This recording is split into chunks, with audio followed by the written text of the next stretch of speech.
Hi friends అందరికీ welcome back to my channel. ఈరోజు మన వీడియోలో రుచికరమైన ఆరోగ్యకరమైన మిల్లెట్స్ ఇడ్లీ అనేది అయితే చేశాను. మంచిగా సజ్జలతో చేశాను అన్నమాట. సో టేస్ట్ అయితే చాలా చాలా చాలా బాగుంది. ఇడ్లీ కూడా మంచిగా సాఫ్ట్గా వచ్చిందన్నమాట.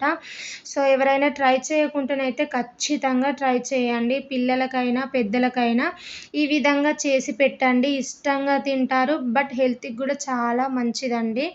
సో ఏంటంటే మనకి మామూలు రవ్వతో చేసుకునే ఇడ్లీ కంటే కూడా ఈ సజ్జలతో చేసిన ఇడ్లీ అయితే చాలా టేస్టీగా ఉంది. ఇందులోకైతే కాంబినేషన్గానైతే పల్లీ చట్నీ చేశాను. చాలా అంటే చాలా బాగుంది. సో ఫస్ట్ ఆఫ్ ఆల్ ప్రాసెస్లోకి అయితే వెళ్ళిపోదాం. ఒక బౌల్లోకి అయితే 1 గ్లాస్ వరకు పొట్టు మినపప్పు అనేది అయితే యాడ్ చేశాను. నెక్స్ట్ ఇంకో గిన్నెలోకి అయితే 2 గ్లాసెస్ వరకు సజ్జలు అనేది అయితే యాడ్ చేసుకొని ఈ రెండింటిని మంచిగా వాటర్ వేసుకొని 2 టైమ్స్ నీట్గా వాష్ చేసుకుంటే అందులో ఉన్న దుమ్ము ధూళంతా వెళ్ళిపోతుంది.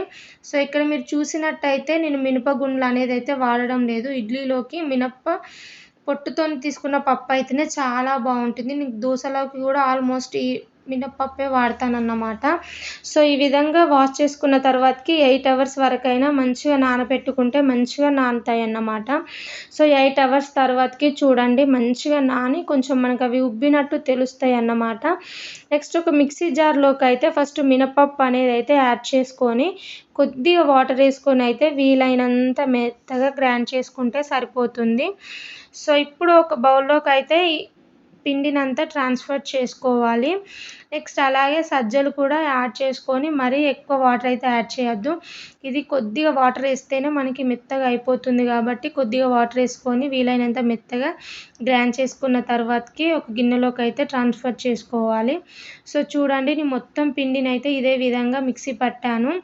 2 మినిట్స్ పాటు మంచిగా బీట్ చేసుకోవాలి మొత్తం కలిసేలాగా. మూత పెట్టుకొని అయితే ఓవర్ నైట్ మొత్తం ఇలాగే ఉంచితే మనకి సరిపోతుంది. సో మార్నింగ్ వరకు అయితే చూడండి పిండి అనేది అయితే పర్ఫెక్ట్గా పులిసినట్టు అయి కొంచెం పొంగినట్టు అవుతుంది. ఇట్లా అయితేనే మనకి ఏంటంటే ఇడ్లీలు అనేవి సాఫ్ట్గా వస్తాయి. ఇప్పుడు ఇందులోకి అయితే రుచికి సరిపడినంత సాల్ట్ వేసుకొని మొత్తం కలిసేలా కలుపుకోవాలి. నెక్స్ట్ ఇడ్లీ పాత్రలోకి అయితే కొద్దిగా ఆయిల్ అనేది యాడ్ చేసుకుంటే మనకి తీసేటప్పుడు ఈజీగా ఉంటుందని చెప్పేసి అయితే ఆయిల్ వేసుకొని ఇడ్లీలలాగా వేసేసుకోవడమే. సో మనం తీసుకున్న పిండిని అయితే అన్ని గిన్నెల్లో సరిపడా మంచిగా వేసుకోవాలి. ఈ విధంగా వేసుకున్నాక ఒకసారి ట్యాప్ చేసుకుంటే సరిపోతుంది, సమానంగా వస్తాయి.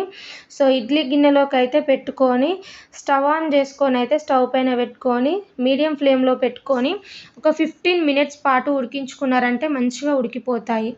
నెక్స్ట్ ఇటు ఇడ్లీ ఉడుకుతుండగా అటు పక్కకు స్టవ్ ఆన్ చేసుకొని ఒక కడాయి పెట్టుకొని అందులోకి పల్లీలు అనేవి అయితే యాడ్ చేసుకొని మంచిగా లో ఫ్లేమ్లో పెట్టుకొని మంచిగా వేగనివ్వాలి. పల్లీలు అనేవి పూర్తిగా చల్లారిన తర్వాతకి మిక్సీ జార్లోకి యాడ్ చేసుకొని ఇప్పుడు ఇందులోకి ఒక 5-6 పచ్చిమిర్చి, పొట్టు తీసిన ఎల్లిపాయలు ఒక 5-6, రుచికి సరిపడినంత సాల్ట్ అనేది యాడ్ చేసుకొని ఒకసారి మెత్తగా గ్రైండ్ చేసుకోవాలి. ఈ విధంగా గ్రైండ్ చేసుకున్న తర్వాతకి వాటర్ అనేది యాడ్ చేసుకొని మళ్ళీసారి గ్రైండ్ చేసుకున్నారంటే సరిపోతుంది.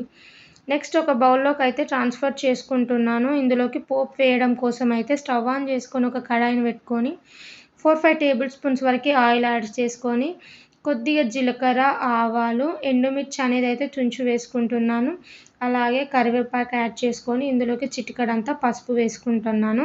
ఇలా వేసిన తర్వాతకి 2 మినిట్స్కి మంచిగా ఫ్రై అయిపోతుంది. ఇలా ఫ్రై అయిన తర్వాతకి చట్నీలోకి యాడ్ చేసుకోవడమే. సో మన ఇడ్లీను చట్నీ అయితే ప్రిపేర్ అయిపోయింది. ఈ విధంగా ఖచ్చితంగా ట్రై చేయండి. మంచిగా హెల్త్కి కూడా చాలా మంచిది కదా. మన హెల్త్ కంటే ఏది ఇంపార్టెంట్ కాదు కదా. కొంచెం టైం ఎక్కువ పడుతుందేమో బట్ ఏం కాదు, ట్రై చేయండి. చాలా టేస్టీగా ఉంటుంది కూడా. సో చూడండి చూస్తేనే నోరూరిపోయేలా ఉంది కదా. ఈ వీడియో కనుక మీకు నచ్చినట్టయితే ప్లీజ్ మా ఛానల్ని సబ్స్క్రైబ్ చేయండి.